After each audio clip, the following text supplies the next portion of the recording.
আমাদের অনেকেরই আছে নিজেদের কাবার্ডে সুন্দর, সুন্দর শাড়ি, ড্রেস আছে কিন্তু আমরা পড়ি না। না পরেই রেখে দেই বছরের পর বছর। এমনও হয় যে বছরে একবারও শাড়ি পরা হয় না। Please like and follow. Hello everyone, this is Fatema. Welcome Fatema blogs. সকাল, সকাল ঘুম থেকে উঠে আমি জায়ানকে হলো এই যে রুটি আর আলু ভাজি খাওয়াচ্ছিলাম। জায়ান বলতেছে আমি খেতে পারবো। আমি বললাম একদম না, আমি খাওয়াই দিই। আমি খাওয়াই দিলে একটু তাড়াতাড়ি খাবে আর নিজে একা একা খেলে খেতেই যাবে না। আর এই যে সায়ান, সে হলো অনেক কান্না করতেছিল কারণ সে হলো গ্যাজেট দেখতে চায়, মানে ল্যাপটপ দেখতে চায়। আমি তাকে বকা দিয়েছি, এখন ভাইয়ের কাছে গেছে। ভাই তো অনেক আদর করেছে, করার পরে হলো ভাই বললো চলো খেলি, কিন্তু ভাইয়ের কথা না শুনে সে খেলবে না। সে এখনো হলো সে ব্যস্ত, সে লাগেজ নিয়ে খেলা করবে। তা আমি বললাম যে তোমরা যদি এতই দুষ্টামি করো আমি কিভাবে থাকবো। তারপর আমার সাথে রাগ করে যায় যে সে সোফায় বসেছিল। আমি তাকে অনেক অনেক আদর করলাম যে সায়ান চলো চলো, মাম্মা তোমাকে অনেক ভালোবাসি, চলো আমরা খেলা করি। তো জায়ানও বললো যে চলো আমরা খেলা করি, কিন্তু তারপরও তার মন ভালো হইলো না। সে আরো বেশি রাগ করে চুপে চাপে থাকলো। তারপর হলো আমরা চলে গেলাম যারার সাথে খেলা করতে, যারাকে দোল দোল দোলনি খাওয়াচ্ছি। আর যারা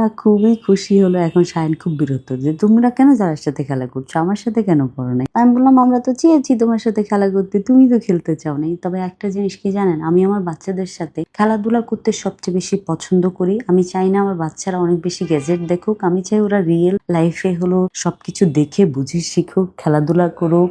গ্যাজেট দেখবে, দেখবে না কেন। এখনকার বাচ্চাদেরকে আপনারা না চাইতেও তাদেরকে মোবাইল, তারপর কার্টুন এগুলো দেখাইতে হয়, কারণ হলো এখনকার জমানাটাই এরকম। কিন্তু যত পারি কম চেষ্টা করি বাচ্চাদেরকে দেখাইতে। তো বাচ্চাদেরকে এখানে রেখে আমি হলো চলে আসলাম রান্নাঘরে। আজকে অনেক কিছু রান্না করার আছে, তো সবকিছু একে একে রান্না করে ফেলতেছি। তবে হ্যাঁ, এখনকার সবজির যেই দাম, মাছের যেই দাম, সেই জন্য মাঝে মধ্যে সবজি খাওয়া ভালো। তো সেই জন্য হলো আমি এই বেগুনের তরকারিটা রান্না করলাম, আরো অনেক কিছু রান্না করলাম। টেবিলে খাবার সার্ভ করতেছি, এর মাঝখানে জায়ান আমার সামনে এসে দাঁড়াইলো। আমি দেখলাম জায়ান না আমার থেকে, মানে আমার সমান হয়ে যাচ্ছে। আমার ছেলে মাশাআল্লাহ এত বড় হয়ে যাচ্ছে দেখতে দেখতে। আর সায়ান দুষ্ট কি বলে জানেন না, বলে কি খাবো না খাবো না। আমি বললাম কেন, বমি আসে। মানে ওর একটুনিকা বয়সে না খাওয়ার জন্য সে বলে বমি আসে। কিন্তু আমাদের যারা, সে কিন্তু খাওয়া শিখে গেছে মোটামুটি। তো যেটা বলতেছিলাম, আমরা অনেকে আমাদের কাবার্ডে অনেক সুন্দর সুন্দর শাড়ি থাকে, ড্রেস থাকে, আমরা কিন্তু পরি না, তাই না? তা আমি ভাবলাম এখন থেকে মাঝে মধ্যে যে যে ড্রেসগুলো আমি পরি না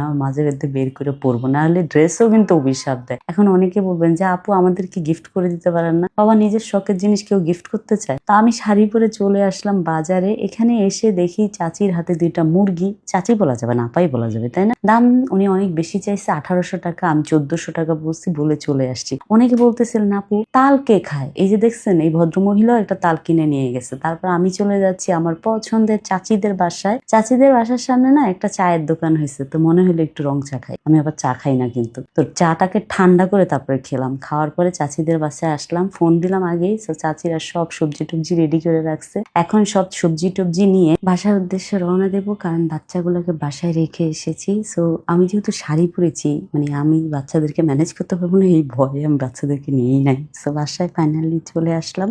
আসার পরে হলো আমি কলিং বেল দিচ্ছি, আর আমার বড় ছেলে কি করছে, আমাকে এত জোরে ভয় দেখাইছে, আমি সিরিয়াস ভয় পাইছি। ভয় পাওয়ার পরে আমি হলো এসে দেখি তারা বাবা ছেলে লুকিয়া লুকিয়া ওয়াফেল খাইছে। আর সায়ান বলে, দেখেছো মাম্মা আমাকে চকলেট দেয় নাই, আমাকে চকলেট দেয় নাই। আমি বললাম যাও তুমি নিচে যা চকলেট কিনে আনো। জায়ানকে বললাম সব সবজিগুলা নিয়ে আসছো। আমার লক্ষ্মী বাচ্চারা সব সবজিগুলা নিয়ে আসতেছিল। তারপর আমি খালাকে বললাম, খালা সবজিগুলা ঢুকে আনছে। সবকিছু মিলে আজকের দিনটা খুবই ভালো গিয়েছে, আলহামদুলিল্লাহ। শুকরিয়া আল্লাহর কাছে। Thank you so much for watching my video. Bye bye, Allah হাফেজ। সবাই ভালো থাকবেন, সুস্থ থাকবেন।